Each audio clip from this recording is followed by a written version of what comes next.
tous, bienvenue sur Morse Musculaire, j'espère que vous allez bien. Avant de commencer la vidéo, pensez à vous abonner à la chaîne et à mettre un petit like sur la vidéo pour me soutenir.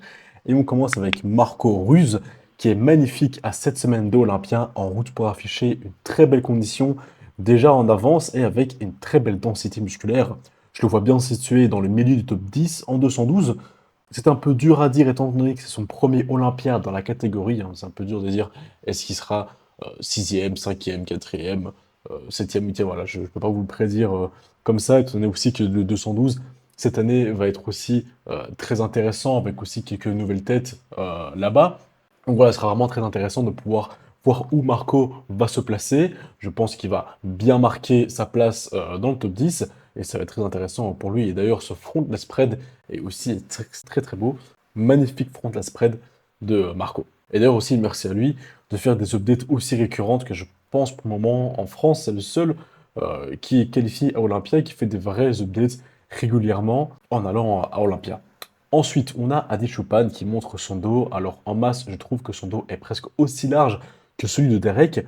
Le seul gros problème d'Adi, ce sont les détails. Il a un dos hyper épais, avec des dorsaux qui rentrent très très loin dans son dos. À cause de ça, il perd énormément de détails. Il n'a pas le sapin. Il n'aura jamais le sapin d'ailleurs avec les dorsaux aussi longs au niveau de la colonne. Là où Derek, par contre, lui, est strié et découpé. Le problème avec ça, c'est que être plus sec ne va pas non plus changer les insertions de Adi. Ce sera quand même mieux, bien sûr, d'être plus sec, hein, ça c'est certain. Ça permettra de voir quand même plus de détails sur le grand dorsal, mais il n'atteindra jamais ce que Derek a dans le dos.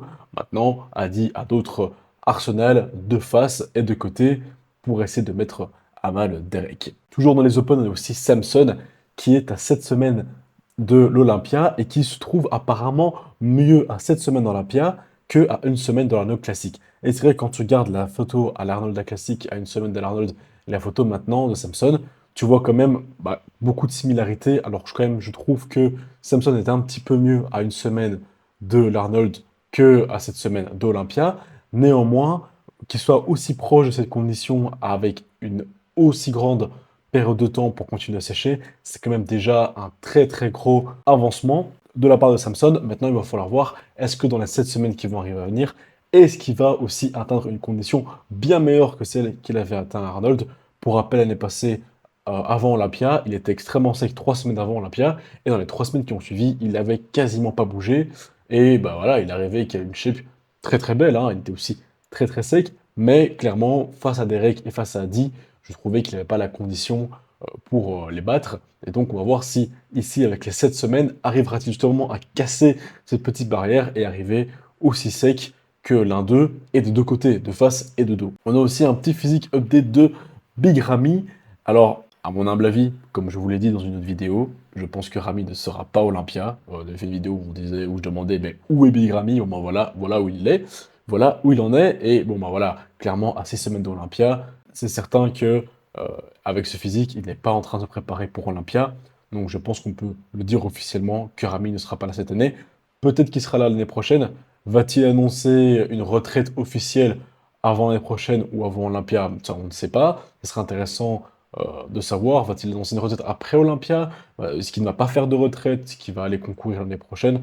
On ne le sait pas encore. Mais en tout cas, là, on peut quasi être sûr qu'il ne sera pas là cette année. Mais en tout cas, s'il l'est, bon, bah, à 6 semaines, on ne peut pas vraiment faire grand-chose. Il pourrait être sec, mais clairement, pas aussi massif qu'il ait pu l'être dans le passé. Pareil d'ailleurs pour Rolf Diesel qui sera aussi hors d'Olympia cette année. Apparemment, là il va faire un long off-season. Pour lui, il n'avait pas fait assez de progrès pendant ce season pour aller à Olympia. Et en plus, il a eu une blessure à l'épaule qui l'a encouragé dans cette idée de remettre à l'année prochaine. Donc Rolf aussi ne sera pas là. Maintenant, voilà, si vous suivez sur les réseaux, normalement déjà à 12 semaines, vous voyez déjà bien qu'il n'était pas du tout en train de sécher ou en prépa pour Olympia. En classique physique, cette année est très spéciale car le favori pour battre Chris Bumstead n'est plus Ramondino, mais il est nul autre que Wesley Vissers, gagnant de l'Arnold Classic de cette année. Ronnie Coleman a prédit que Wesley allait gagner. Personnellement, je pense que Ronnie fume du crack. I think Jay Cutler smoking crack. He ain't in his right mind. Alors certes, Wesley a des meilleurs biceps de loin et un look plus Arnold, on va dire, mais pour moi, niveau conditions, déjà, ça serait plus ou moins équivalent, voire Chris sera en avant, parce que Chris vient toujours avec de très belles conditions. Et si on parle du bas du corps et du dos, on trouve que Chris Bumstead est bien complet. bien plus complet d'ailleurs que Wesley. Il a des jambes plus rondes, de meilleurs ischios, des bien meilleurs fessiers, ce qui est un gros problème d'ailleurs pour Wesley. Chris a plus de détails sur les jambes, le bas du dos aussi, ben voilà, il est clairement mieux défini et plus joli à garder chez Chris Bumstead. Enfin, voilà, pour moi, Wesley sera un très très bon second s'il arrive à être second. Mais je ne le vois pas battre Chris. Je ne pense pas qu'il soit une menace pour lui. Maintenant, je pense plutôt qu'on aura une belle battle entre lui et Ramondino, un petit match retour. Surtout que Chris, clairement, en ce moment, il est en train bah voilà, de vraiment bien se préparer. Lui aussi, il est quand même dans une très belle condition actuellement. Je pense pas qu'on va avoir un Chris encore très différent qu'on ait pu voir dans les années précédentes en termes de masse nécessairement.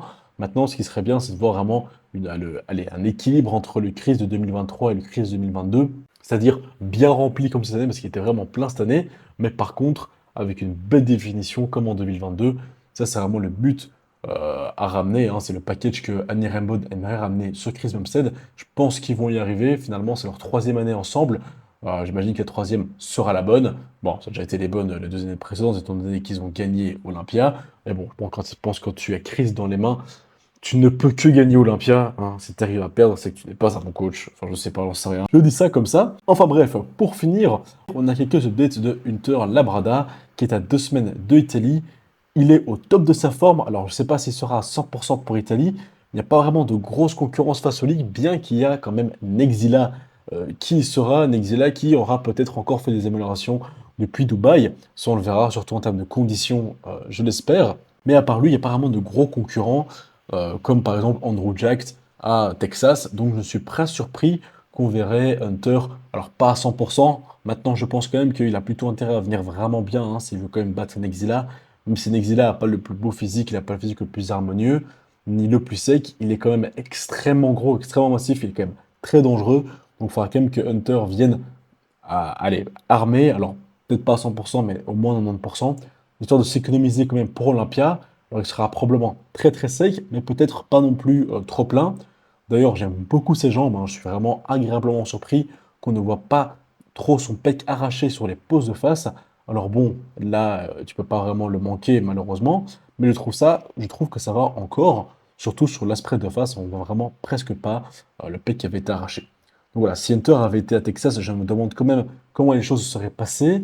Andrew aurait probablement gagné, mais ça aurait été un peu plus chouette, hein.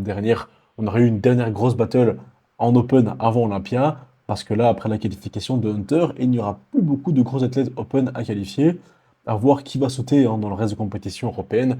Peut-être Nexela, finalement, hein, il a encore quelques occasions après cette compète, hein, ce n'est pas sa toute dernière occasion. Par exemple, il y a toujours le Pro Show en France, hein, qui sera en fin du mois de septembre. Donc peut-être que ce sera l'occasion de voir un vrai mass monster, de pouvoir voir un Nexila sur scène. Ça serait quand même génial de voir un mec avec un tel gabarit.